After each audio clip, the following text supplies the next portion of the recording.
Ustadz, bolehkah kita mendakwahi keluarga meski kapasitas ilmu kita belum seberapa? Atau haruskah ilmu kita itu harus memadai dulu baru bisa berdakwah, Ustadz? Terima kasih. Ya, baik, tentang apakah wajib berilmu sebelum berdakwah, maka ini difirmankan Allah Subhanahu wa taala dalam Al-Qur'anul Karim, "Qul hadhihi sabili", dalam surah surah Yusuf ya. "Qul hadhihi sabili ad'u ila Allahi ala basiratin ana wa man ittaba'ani." Katakanlah, inilah jalanku, qul hadhihi sabili ad'u ila Allah ala basirah. Aku berdakwah kepada Allah, mengajak manusia menuju jalan Allah Subhanahu wa taala berdasarkan dengan basirah, dengan ilmu.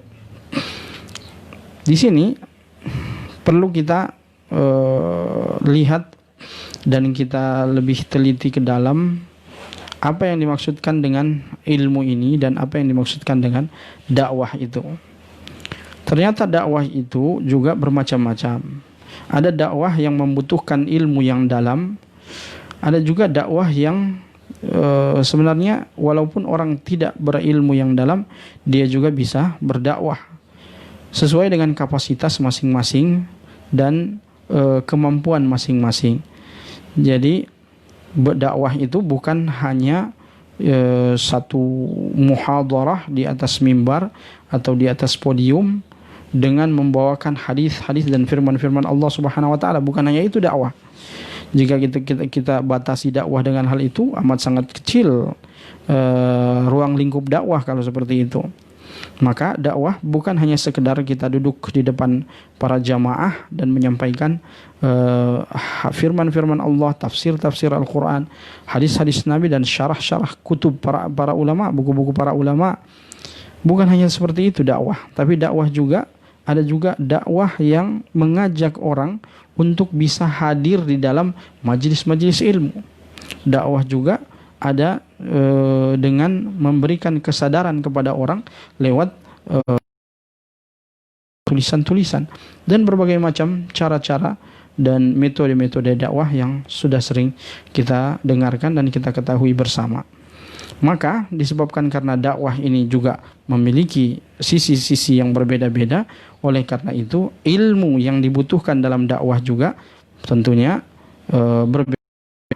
Jika dakwah di atas podium dan di atas sebuah mimbar di depan orang banyak dalam sebuah daurah ilmiah, maka itu memang membutuhkan keilmuan yang dalam, pengetahuan yang dalam tentang firman Allah Subhanahu wa taala dan hadis-hadis Nabi sallallahu alaihi wasallam.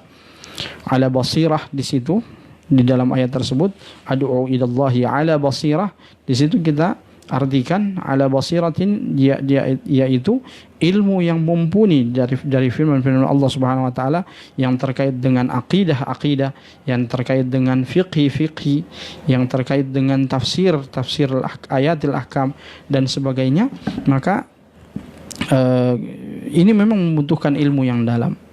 Namun jika kita berdakwah hanya sekedar mengajak orang untuk bisa hadir dalam majelis ilmu, mengajak orang untuk bisa berhijrah dari dunia-dunia keburukan untuk menuju dunia-dunia kebaikan, untuk mengajak orang agar supaya meninggalkan kemaksiatan dan menuju kepada ketaatan kepada Allah Subhanahu wa taala, maka ini tidak membutuhkan ilmu yang mendalam dalam pandangan kami. Tidak membutuhkan ilmu yang mendalam.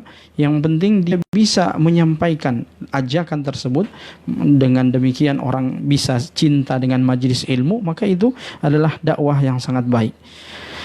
Kita ambil sebuah contoh sebagaimana yang Allah Subhanahu wa taala firmankan dalam surah Yasin. Dalam surah Yasin Allah Subhanahu wa taala berfirman tentang ada sebuah kampung yang diutus di dalamnya 3 orang nabi. Wadrib lahum mathalan ashabil qaryati idh ja'ahal mursalun idh arsalna ilaihim itsnaini fakadzabuhuma fa'azzaznahum bithalithin. Dan ingatkanlah kepada umatmu wahai Muhammad bahwa dahulu kala ada sebuah kampung yang mana kami utus di dalamnya rasul-rasul kami, utusan-utusan kami. 2 utusan kami yang sudah dikadustakan. Kemudian kami kuatkan dua rasul itu dengan rasul ketiga. Bayangkan dalam satu komunitas masyarakat atau satu kota itu diberikan 3 orang nabi sekaligus. Namun 3 orang nabi itu dalam dakwah mereka ditantang oleh kaum yang berada di tempat itu. Jika kita membaca dalam tafsir Ibnu Katsir, Al-Imam Ibnu Katsir menyebutkan nama-nama 3 orang nabi ini.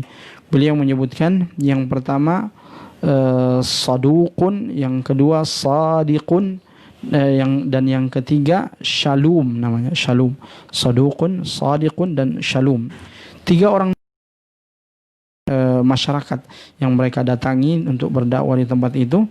Tapi ternyata ada di antara mereka yang beriman dengan 3 orang nabi itu. Sehingga orang yang beriman inilah yang mengajak kaum yang ada di sekitar situ dan masyarakat yang bersama-sama dengan dia untuk mengimani dakwah 3 orang nabi ini. Orang tersebut kemudian digambarkan oleh Allah Subhanahu wa taala, wa jaa rajulun min aqsal madinah wa jaa min aqsal madinati rajulun yas'a qala ya qaumi ittabi'ul mursalin.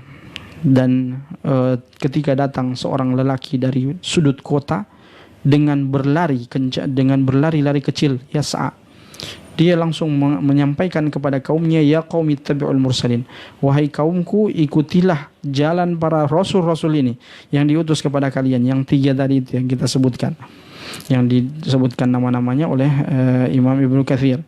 Imam Ibnu Katsir mengatakan orang ini namanya Habib. Orang ini yang berdakwah kepada kaumnya itu namanya Habib dan mengajak kaumnya untuk mengimani para rasul-rasul. Nah, dia ini, Habib ini, kapasitasnya hanyalah bisa mengajak orang untuk bisa mengimani 3 rasul. Memang dia tidak punya ilmu, wallahu taala alam. Dia tidak punya ilmu untuk menyampaikan ajaran-ajaran Allah Subhanahu wa taala, tapi dia punya kemampuan untuk mengajak orang beriman kepada rasul-rasul yang Allah Subhanahu wa taala utus. Dia punya kapasitas itu. Dia punya kapasitas untuk mengajak orang untuk menghadiri majlis-majlis ilmu yang disampaikan oleh para rasul-rasul tersebut. Maka kapasitas yang dia miliki dalam dakwah ini adalah kapasitas yang tidak membutuhkan ilmu yang dalam. Yang penting dia telah mengimani Allah Subhanahu wa taala dan rasulnya, maka dia berdakwah sesuai dengan kapasitas yang dia miliki. Wallahu taala alam.